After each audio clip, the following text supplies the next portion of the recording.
Plan చేస్తున్నారా? అయితే నేటి మార్కెట్ పరిస్థితిపై ఓ లుక్కేయండి. అంతర్జాతీయంగా నెలకొన్న పరిణామాల వల్ల పసిడి ధరలు సామాన్యుడికి చుక్కలు చూపిస్తున్నాయి.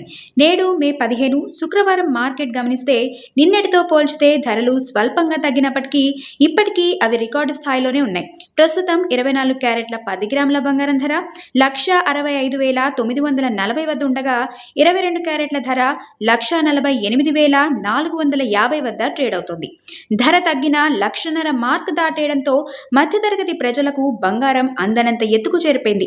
అమెరికా డాలర్ విలువ పెరగడం, డొనాల్డ్ ట్రంప్ చైనా పర్యటన వంటి పరిణామాలతో మార్కెట్లో కొంత స్థిరత్వం కనిపిస్తోంది. అంతర్జాతీయంగా స్పాట్ గోల్డ్ ధర 1 ఔన్స్కు $4,860 వద్ద ఉంది. పశ్చిమాసియాలో యుద్ధ ఉద్రిక్తతలు, ఇరాన్ సంక్షోభం కారణంగా క్రూడ్ ఆయిల్ ధరల్లో మార్పులు వస్తున్నాయి. దీనివల్ల ఇన్వెస్టర్లు బంగారం వైపు కాకుండా డాలర్లపై పెట్టుబడి పెడుతున్నారు. భవిష్యత్తులో 1 ఔన్స్ బంగారం $6,000కు చేరుకుంటుందని బ్రోకరేజ్ సంస్థలు హెచ్చరిస్తున్నాయి. అంటే మున్ముందు ధరలు మరింత పెరిగే ఛాన్స్ ఉందన్నమాట. పెళ్లిళ్ల సీజన్ వేళ ఈ ధరలు సామాన్యుడి బడ్జెట్ను తలకిందులు చేస్తున్నాయి.